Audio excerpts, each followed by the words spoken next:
Hello mọi người, xem video hay thì hãy đăng ký thành hội viên, like, tìm và comment ngay nhé.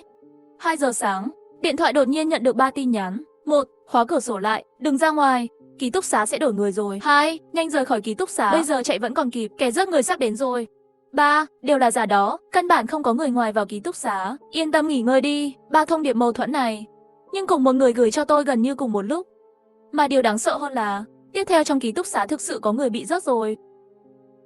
Khi nhận được tin nhắn tôi đã ngơ ra rồi, bởi vì tôi phát hiện thông tin đều là quản lý ký túc xá gửi cho tôi. Rõ ràng chúng tôi có một nhóm, có chuyện gì cô ấy có thể nói trong nhóm mới đúng. Thế là tôi bấm vào nhóm đó, ngạc nhiên khi phát hiện người quản lý ký túc xá đã rời khỏi nhóm rồi. Không chỉ vậy, tôi cũng thấy 107 và 115 cũng rời khỏi cuộc trò chuyện nhóm. Tôi hoàn toàn không hiểu nổi, lại sợ ký túc xá thật sự có kẻ rước người vào. Vì vậy, hãy gửi ảnh chụp màn hình trò chuyện vào nhóm, hỏi có ai biết đây là tình huống gì không. Trong nhóm không ai nói chuyện, nhưng bạn học sống ở 511 lại nhắn tin riêng cho tôi. Ra khỏi ký túc xá đi, ngay bây giờ. Tôi không nghĩ ngợi gì cả liền trực tiếp hỏi cậu ta, tại sao? Cậu ta cũng lập tức trả lời tôi, quản lý ký túc xá bị rớt rồi. Hung thủ ra tay ở số ký túc xá ghi chú trong nhóm tối. Cậu nhìn thấy rời khỏi trò chuyện nhóm, tất cả đều đã bị rớt rồi. Tôi lập tức cảm thấy da đầu tê dại, nhưng luôn có một suy nghĩ, điều này cũng không hợp lý. Nếu thật sự có kẻ rớt người, hắn lặng lẽ rớt chúng ta là được rồi. Tại sao còn phải rời khỏi cuộc trò chuyện nhóm như vậy? Hành động này, ngay lúc này, 511 lại gửi tin nhắn cho tôi nói, cậu mau đến 308 đi, 308 không có cửa sổ, hung thủ đã rớt tới tầng 2 rồi, sắp đến tầng 3 rồi. Nhìn thấy câu này, tôi không còn khả năng nghĩ về những tin đồn nữa. Giữ mạng là quan trọng, tôi gần như chạy ra khỏi cửa. Khi tôi chạy đến 308, tìm thấy cửa sổ của Nhiên không có đóng. Tôi mở cửa sổ và trốn vào trong, lúc này mới thở phào nhẹ nhõm. Lúc này tôi cũng nghe thấy tiếng bước chân bên ngoài. Có người chạy tới ký túc xá của tôi bình tĩnh lại, rồi gọi cảnh sát. Cuối cùng tôi mới gửi tin nhắn cho 511. Rốt cuộc đã xảy ra chuyện gì vậy? Tại sao lại có kẻ rớt người? 511 lại hỏi lại tôi, đều nghỉ phép rồi, sao cậu vẫn chưa rời trường? Tôi trả lời, tôi ở lại vì tôi làm việc cho gia sư. 511 liên tiếp gửi cho tôi mấy tin nhắn rồi. Không ai trong chúng tôi chủ động ở lại. Có nghĩa là chúng tôi đều là mục tiêu được chọn. Trốn đi, tôi sẽ liên hệ với những người khác trước, có thể cứu được mấy người thì cứu. Tôi bị sốc. Nhưng sau khi bị sốc, trong lòng cũng đang nghi ngờ, 511 tại sao lại biết nhiều như vậy? Cậu ta biết kẻ rớt người, biết người bị hại đã rời khỏi nhóm chính, thậm chí biết ký túc xá nào không đóng chặt cửa ra vào và cửa sổ, có thể vào. Tôi vô thức cảm thấy, cậu ta có thể có mối liên hệ khá chặt chẽ với chuyện này. Không lâu sau, tôi lại có thêm một nhóm nhỏ trong WeChat, tổng cộng 11 người. 511 đã nói chuyện trong nhóm rồi, giải thích từng cái một quá rắc rối. Đây là những người sống sót đêm nay. Hãy nhớ vị trí của các bạn, chỉ có tôi biết. Đừng để lộ. Đừng cố trốn thoát. Bởi vì cửa trước và cửa sau của ký túc xá đều bị khóa. Đừng đối đầu với kẻ rớt người. Không có cơ hội thắng. Chờ tin tức của tôi là được rồi, tôi sẽ tìm cách sống sót cùng mọi người. Tôi càng ngạc nhiên hơn, bởi vì phản ứng của cậu ta quá thành thạo, như thể đã trải qua vô số lần. Điều này khiến tôi nghi ngờ, bạn học 404 vào nhóm mới, A-511, và hỏi chúng tôi phải trốn bao lâu. 511 chỉ là trả lời, chờ tin tức của tôi, không cần hỏi. Lúc đó tôi không hiểu, tại sao 404 không chỉ không biết ơn cứu mạng của 511, ngược lại hung hăng. Ngay lập tức tôi nhận được tin nhắn riêng của 404, chuyển ký túc xá đi, cậu ta đang kéo dài thời gian. Tôi nhìn qua cửa sổ thấy cậu ta ra khỏi cửa rồi. Cậu ta đang cùng với một tên hung thủ khác, chơi trò chơi nước rút. Cậu ta chỉ muốn chúng ta xuống đây và giết chúng ta ngay bây giờ. Tôi vội hỏi cậu ta, sao cậu biết có 2 tên hung thủ vậy? 404 trả lời, tôi to gan, tôi đã nhìn thấy ở cửa sổ. Mau chạy ra khỏi ký túc đi, tôi đã dao động rồi, bởi vì những gì 404 nói thực sự có lý. Nếu không, tại sao 511 biết tất cả mọi thứ, thậm chí biết những ký túc xá nào có thể để chúng tôi trốn thoát. Nhưng nếu những ký túc xá này đều là chuẩn bị sẵn cho chúng tôi vào, như vậy là có thể hiểu được rồi. Tôi vội vàng hỏi 404, vậy thì tôi nên chạy như nào? Còn ký túc xá nào không khóa nữa sao? 404 gửi cho tôi chỉ là một câu lạnh lùng. Cậu có thể mở cửa nào thì đi cửa đó. Trong đầu tôi chợt nghĩ đến một nơi thích hợp. Phòng ngủ ban đầu của tôi, 320, tôi chắc chắn có thể vào được. Và kẻ rớt người chắc chắn đã tìm kiếm nó. Tôi lập tức mở cửa và đi ra ngoài, nhưng khi đi được nửa đường, tôi ngửi thấy mùi máu nồng nặc. Tôi thấy cửa phòng 316 mở, máu đã chảy thấm đến cửa rồi, làm da đầu tôi tê dại. Cũng chính lúc này, tôi đột nhiên nghe thấy có tiếng bước chân ở cầu thang cuối hành lang. Tôi vội vàng trực tiếp chui vào căn phòng 316 bên cạnh. Tôi nhanh chóng bước ra ban công, tự nhốt mình trong nhà vệ sinh. Sau khi ngồi trên mặt đất dựa lưng vào tấm cửa, tôi mới dám thở hổn hển. Tôi lấy điện thoại ra, chỉ thấy 511 gửi một số tin nhắn trong nhóm nhỏ. Đừng tin những gì 404 nói, cậu ta là kẻ trà trộn trong nhóm rớt người. Cậu ta đang dẫn các cậu ra khỏi khu vực an toàn, trở về ký túc xá ban đầu, trở về thì chết chắc. Tôi lạnh cứng người, hóa ra câu 404 bạn có thể mở cửa nào thì mở, rồi vào trong đó, chính là để tôi trong thời gian ngắn nhất, nghĩ đến ký túc xá của mình. Thảo nào, sẽ có tiếng bước chân trên cầu thang bên cạnh ký túc xá của tôi. Thì ra kẻ giết người đã đi đến phòng ký túc của tôi, chuẩn bị để giết tôi, và những gì xảy ra tiếp theo khiến tôi kinh hãi. Với câu 404 này, bạn có thể mở cửa nào? Đi đâu? Tôi mới nhận ra, hóa ra 404 mới là người muốn tôi chết.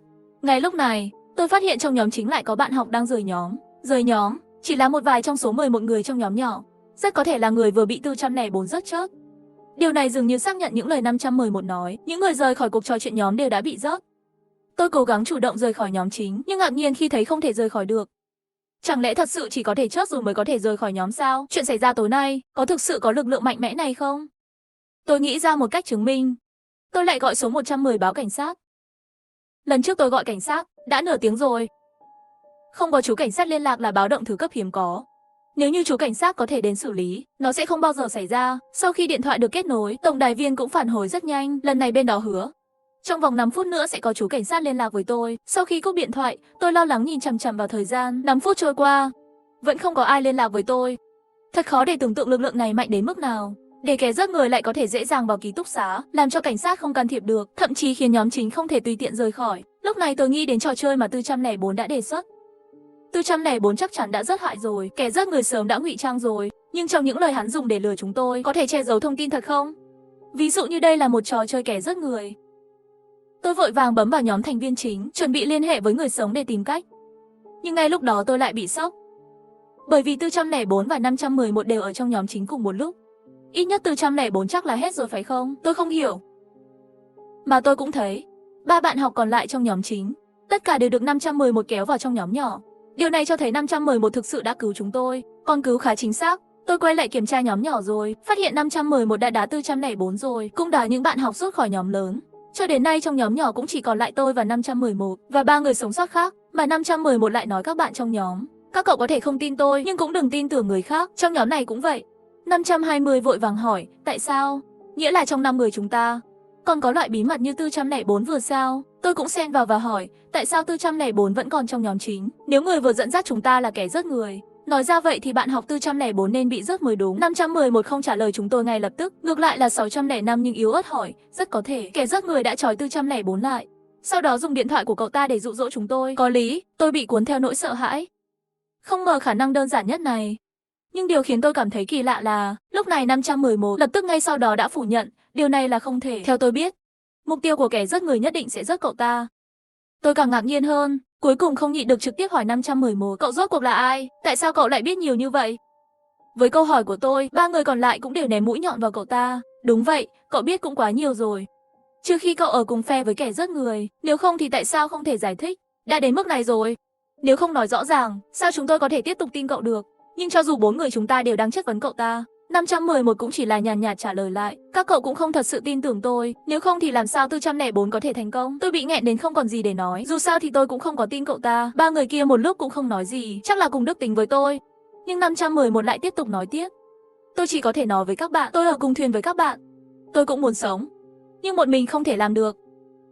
Tất cả đều được trao đổi tương đương. Tôi chỉ hỏi câu này, tôi sẽ cung cấp cho các bạn thông tin để sống. Các bạn cùng tôi chống lại kẻ giết người, có đồng ý hay không? Nếu không muốn, bạn có thể rời khỏi nhóm ngay bây giờ, tôi cũng sẽ không ngăn cản. Những người khác vẫn tiếp tục im lặng. Tôi biết, chúng tôi không có gì để mặc cả. 511 cũng có tình người, cậu ta tiếp tục nói trong nhóm. Quản lý ký túc xá nhóm đó thực sự đã được kiểm soát rồi. Các quy tắc, chỉ có một người bị giết mới có thể rời khỏi nhóm. Nhưng 404 rõ ràng muốn chúng ta chết. Tại sao cậu ta không rời khỏi nhóm? Bởi vì các cậu đều hiểu sai rồi. Ngay từ đầu không phải là ký túc xá đã có kẻ giết người, mà là trong ký túc xá vốn dĩ đã có kẻ giết người rồi. Sau khi 511 kết thúc đoạn thoại này, tôi mới chợt nhận ra, hóa ra không phải là kẻ giết người đã giết 404, mà căn bản kẻ giết người đã là 404 rồi. Tôi không hiểu hỏi, nhưng 404 không có thù hận với tôi. Tôi thậm chí còn không biết cậu ta, tại sao cậu ta lại muốn giết tôi. 511 không chỉ không trả lời, mà còn thay đổi chủ đề. Tôi cũng đang tìm cách tìm hiểu, nhưng thay vì nghĩ về nó, chỉ bằng nghĩ lại, tại sao các cậu lại nghĩ rằng kẻ giết người là đột nhập từ bên ngoài? Tôi vừa nghĩ đã nghĩ ra được nguyên nhân. Lúc đầu, quản lý ký túc xá gửi cho tôi một tin nhắn. Cho dù đó là mâu thuẫn điều đầu tiên hay là điều thứ hai của tin nhắn, tất cả đều cho thấy kẻ giết người là người ở bên ngoài đột nhập vào. Nhưng thông điệp này không chỉ ảnh hưởng đến tôi, bởi vì 520 ngay lập tức đã tắt tôi. Hỏi, trước đây đã gửi ảnh chụp màn hình trò chuyện ở ký túc xá trong nhóm chính. Là cậu hả? Ảnh chụp màn hình trò chuyện này thậm chí còn ảnh hưởng đến họ. 605 cũng hỏi, tôi cũng thấy cái này rồi. Quản lý ký túc xá tại sao liên tiếp gửi tin nhắn mâu thuẫn như vậy? Ngay lúc này, 511 lại lần nữa lên tiếng, không phải, tôi nghĩ những gì chúng ta cần tập trung không phải là nội dung, mà là tại sao quản lý gửi tin nhắn này cho từng người một. Đừng nói là cô ấy. Tôi cũng thấy lạ. Tôi với cô quản lý ký túc xá cũng không có thân thiết lắm, cho nên lúc đầu ngay khi nhận được tin nhắn, tôi thực sự bị ngơ. Nhưng khi bình tĩnh lại, tôi cũng có thể nghĩ ra lý do. Hôm nay, tôi nhận được một thứ ở thư viện. Một phong bì. Bởi vì khi quay lại cô ấy cũng không có ở dưới chỗ trực, cho nên tôi đã về ký túc xá trước, sau đó quên mất chuyện này. 605 vội vàng hỏi tôi, bên trong phong bì là gì? Tôi cũng trả lời là tôi không biết. Tôi không có mở. Nhưng 511 lại rất coi trọng chuyện này. Cô ấy chỉ nói là cậu phải đi lấy phong bì này. Đây là vấn đề chúng ta sống sót đêm nay. Tôi sửng sốt. Sau khi nghĩ lại, tôi trả lời lại. Nhưng phong bì ở trong ký túc xá của tôi rồi. Vừa rồi ngơ ra một giây, điều tôi nghĩ đến là đây là cơ hội tốt để trao đổi với 511. Cái phong bì đó là một trong số ít tiền của tôi. Vì vậy, tôi nói trong nhóm nhỏ rằng quay trở lại quá nguy hiểm, trừ phi hành động này thực sự có thể mang lại đủ lợi nhuận. Ví dụ, chính xác thì phong bì này là gì? Tại sao có liên quan đến chúng ta ngày hôm nay? Đêm có thể sống sót không? 511 lúc đó không trả lời, có lẽ cũng đang suy nghĩ. 416 cũng đang giục cậu ta. Để người ta liều mạng thì phải có lời giải thích đi chứ. Nhưng 511 lại chọn tin nhắn riêng cho tôi. Hợp tác với tôi nói trong nhóm nhỏ bạn sẽ quay lại. Tôi đã bị sốc, vội vàng hỏi tại sao. 511 nói, bởi vì 404 có thể không phải là kẻ giết người duy nhất. Có thể còn có những người trốn trong nhóm. Bạn hợp tác với tôi nói sẽ quay lại. Tôi sẽ quan sát xem phòng 320 có ai đi tìm không. Nếu có, vậy thì nhóm nhỏ hiện tại của chúng ta cũng rất nguy hiểm. Thì ra là như vậy. Tôi hiểu rồi. Mà 511 cũng lập tức nói trong nhóm nhỏ. Bởi vì phong bì này chứa là chìa khóa mở cửa ra. Tôi cũng lập tức đồng ý. Thì ra là vậy. Vậy tôi sẽ quay lại ngay. Tôi tin rằng 404 đã tìm kiếm ký túc xá của tôi 2 lần. Lần này chắc chắn sẽ không quay lại đó nữa. Nói xong câu này, tất nhiên tôi không nhúc nhích chờ kết quả quan sát của 511. Nhưng điều tôi không ngờ là 520 lại đột nhiên tin nhắn riêng cho tôi, bạn không quay lại phải không? Tôi đã xem lại lịch sử trò chuyện trong nhóm nhỏ, tôi và 511 hẳn là không lộ sơ hở mới đúng. Giả sử, bây giờ tôi đang lén lút đi về phía 320, tôi không có thời gian để xem điện thoại, cho nên tôi không trả lời 520, nhưng anh ấy vẫn tiếp tục gửi tin nhắn cho tôi nói rằng, nếu tôi không đoán sai, không chỉ bạn không quay lại ký túc xá, chờ một chút, các bạn học trong ký túc xá 404 sẽ chết. Điều này làm tôi nghi ngờ, 404 là tội phạm giết người, trong tay hắn có vũ khí mà chúng tôi không biết. Ít nhất là tối nay, hắn chắc chắn là nhân vật của Đại Ma Vương. Nếu có một chút cơ hội chiến thắng, chúng tôi cũng sẽ chiến đấu với cậu ta. Và tại thời điểm này, tôi đột nhiên phát hiện trong nhóm chính có người rời khỏi cuộc trò chuyện rồi. Chính xác 404, 520. Vậy mà nói đúng rồi. Đúng lúc này 511 cũng gửi tin nhắn riêng với tôi, hỏi tôi xem phong bì của bạn để ở đâu trong ký túc xá. Tôi nghi ngờ rồi. Tại sao cậu ta lại hỏi tôi câu hỏi này? Chỉ có một khả năng. Cậu ta đang ở ký túc xá của tôi, bên trong 320. Ngay lập tức tôi đột nhiên giác ngộ. Tôi nhớ khi 511 ở trên chỉ huy tôi hợp tác với cậu ta, có một khoảng dừng không ngắn. Hóa ra sự tạm dừng của cậu ta không phải là suy nghĩ, mà là cậu ta đã chuyển đến phòng 320. Cậu ta ở bên trong chờ 404 vào, sau đó rớt cậu ta. Không ngờ 511 lại là một người tàn nhẫn như vậy. Và điều này cũng cho thấy một vấn đề khác. Nhóm nhỏ đúng là có 404 đồng bọn. Sau khi biết tôi sẽ quay lại 320, cậu ta lập tức thông báo cho 404 đi tìm tôi. Vậy người này sẽ là ai? 511 chắc chắn không phải, nhưng cậu ta vẫn còn quá bí ẩn. Rõ ràng là để tôi hợp tác. Nhưng sao cậu ta lại giấu hành động của mình, thậm chí còn không muốn giải thích. Lấy cái phong bì đi. Tất nhiên tôi sẽ không nói cho cậu ta biết phong bì ở đâu. Tôi tin rằng cậu ta chắc chắn đang tìm kiếm ở tủ. 520 cũng có thể bị loại trừ, bởi vì cậu ta đoán được tôi không quay lại 320, cũng đoán được 404 sẽ chết. Chắc chắn không phải cậu ta thông báo 404. Vậy thì chỉ có hai người là 416 và 605. Nhưng bây giờ tôi tò mò nhất là 520. Tại sao cậu ta có thể đoán chính xác như vậy? Tôi đang cân nhắc có nên trả lời cậu ta không. Cậu ta lại gửi một tin nhắn mà tôi không thể không trả lời. Tôi biết 3 câu nói đó của quản lý ký túc xá có nghĩa là gì rồi. 404 cũng được, 511 cũng được. Họ đều không phải người tốt, nhưng quản lý ký túc xá là người tốt. Tôi rất tò mò. Không nhịn được hỏi cậu ta, vậy cậu nói, lời của quản lý ký túc xá có nghĩa là gì? 520 rất thẳng thắn nói. Và cậu ta nói với tôi nhận thấy 3 tin nhắn này cậu nhận được cùng một lúc. Cùng 1 phút, cùng 1 giây. Điều đó nghĩa là gì, cậu biết không? Nghĩa là, không phải là quản lý ký túc xá gửi cho cậu 3 tin nhắn, mà là có 3 quản lý ký túc xá, họ ở cùng một thời điểm, đã gửi cho cậu 1 tin nhắn. 3 thông tin này tương ứng với 3 tình huống. Nhưng thật không may, chúng ta hẳn là gặp phải tình huống đầu tiên rồi. Mấy câu này đều làm tôi ngơ ngác. Tôi không chút do dự hỏi lại cậu ta, cậu đang nói cái quái gì thế? 520 nhưng vẫn nghiêm túc giải thích cho tôi. Không phải vớ vẩn. Cậu không thấy lạ sao? Gọi điện thoại cho cảnh sát không có tác dụng gì cả. An ninh trường học dường như cũng đã chốt vậy. Thậm chí không có tuần tra ban đêm cơ bản, giống như cả thế giới ngừng hoạt động, phải không?